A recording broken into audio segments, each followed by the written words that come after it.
it's your buddy Peace and Harmony with you here today. We are talking about a very important concept in this video about how to allow happiness to take root after you have encountered narcissistic relationships, psychopathic relationships that have served as discouraging to you. They were illusory in nature. They were not real. This person had betrayed you.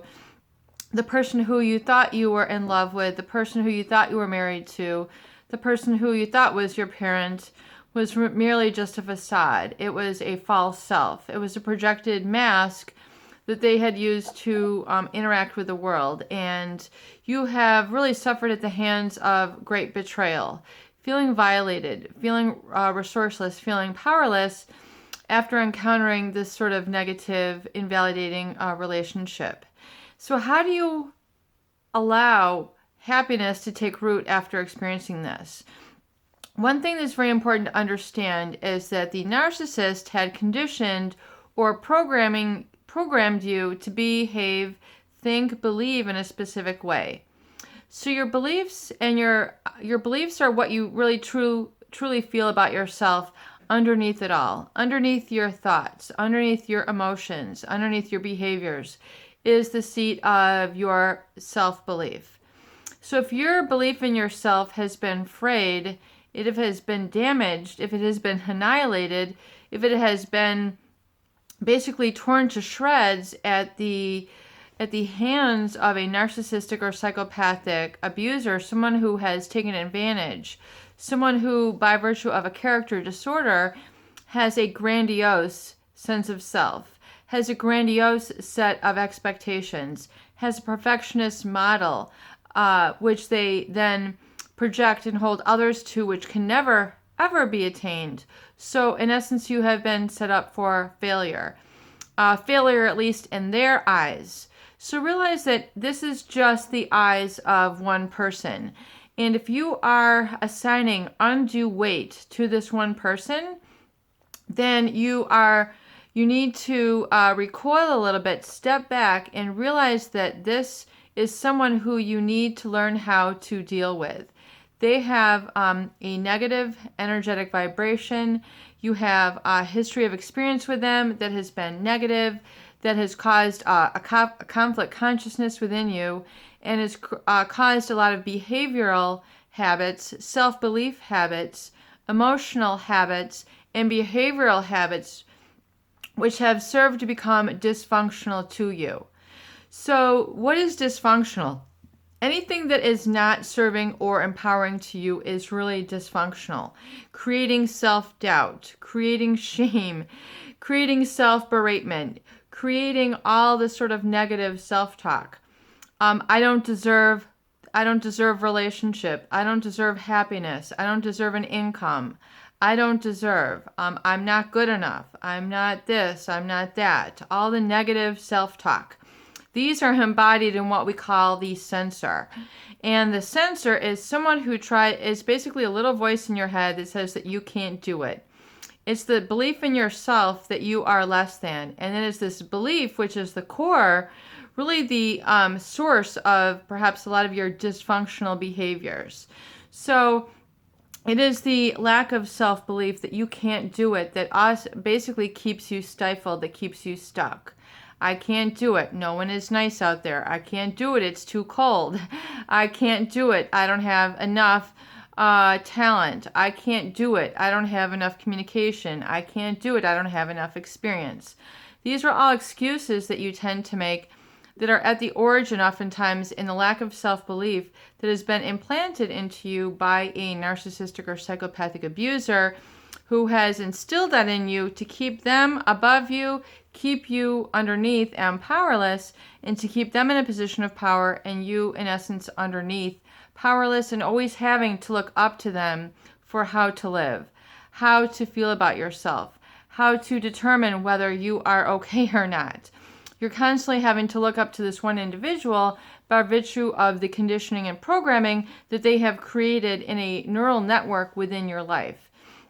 A neural network is, in essence, it is the programming within the mind and within the spirit and within the emotional body and the physical body with what you really end up creating in your life. So the belief about yourself, which is meant to feel less than, shamed, inferior, etc., that is something that you can correct. And it is this kind of feeling down that is really when you're down, you know that's when the voice of the narcissist, the unspoken laws, the negativity of the narcissist are still at work and still at play in your life. And it does take work, it does take effort, it does take awareness to become aware of this negative impact. Oftentimes people go through years not aware of why they're so unhappy, why they feel inadequate, why they're underemployed, why they can't go for their promotion at work, why they can't break an addiction, why they have eating problems, why they tend to overeat, why they tend to undereat, why they tend to do compulsive gambling, compulsive shopping, compulsive masturbating, sex addiction, all the other behavioral issues that tend to emanate from a lack of self-esteem, self-worth, and feeling okay basically in the world. And so if this of course, as we're mentioning, it's a state that tends to keep one stuck or keep one frozen. It's the one that tries to hold you back, keep you from taking action. And it's oftentimes because the negative self-belief then impacts our emotions, and our emotions are our feelings, and our feelings are energy in motion, hence the word emotion. So as you can now imagine, if you lack belief in yourself, your emotion will be one of depression, your emotion will be one of lethargy, your emotion will be one of self-negation, censoring yourself, criticism, and so it'll keep you stuck. It'll keep you unable to take action, which is then the behavior, which then emanates in provides anima or spirit to your behavior or your physicality. So as you can see, that's what we see the stressful eating, the stressful smoking, the stressful drinking, drugging and things of that nature to help either deaden that feeling of inadequacy or the I'm not okayness. So realize if this is having an undue negative effect in your life, say enough is enough. It's time for me to eradicate that self-talk that was implanted in me from this narcissistic individual. And this is really, you're now not living out of the reflection of their eyes. You're now living out of the reflection of really the greater source energy, which, we're going to call your higher self, your connection to Jesus Christ, your Messiah, something which is really a heightened state of spiritual awareness. And you do have guides in your life. You do have spirit guides. You do have guardian angels, really forces that are trying to work in your life to have you pursue those lighter emotions and really bring out the best of you and fulfill those experiences in you. But oftentimes, if you don't ask for help, if you don't work on yourself, if you don't try to encourage and make connection with this part of you, it is not going to become enlightened. It's not going to become enlivened in your life. So in other words, if you have to become aware of it, you have to awaken up that desire and that need. The pain has to be great enough for you to say enough is enough. This is, I'm not suffering at the hands of an abuser. I'm not suffering at the hands of a harsh, critical individual. I'm not living that anymore. That's no longer my role. And as we've described here on that channel, it's really releasing and letting them go. And realizing that the goal in your life is to contain really within you that source energy and to be connected to that and then that higher power, and then really to stop that negative self-judging, which has nothing to do with reality. So your imagination of, this isn't going to work. I'm not going to get anywhere. This, what we call negative validation, then becomes negative, mirroring for your life. So as you can see, that negative seed from the narcissistic individual then promulgates you in your life to see negative things occurring to you. So it's almost, in essence, like a seed, if you will. So if you've experienced the seed of a narcissistic individual who really kind of wants you to fail for their own satisfaction, wants you to fail so that you're dependent on them, wants you to suffer at their hands because that's how they know that they've made their impact or projected their faults onto you, that's them winning at that game of life. That's their game at winning at the narcissistic game. And you no longer want to play that game with a narcissist. You no longer want to judge yourself by their eyes. You no longer want to live by those values. You don't need, that has nothing to do with reality. It has nothing to do with your self-worth. So as you can understand that and then let that go and realize that there's a much deeper part of yourself that does believe in yourself. It's the part of you that's unseen that you now need to waken up and make more conscious. By more conscious, I mean giving life to, giving a voice to. People, and oftentimes their inner voice is stifled, but their inner negative voice is running their life.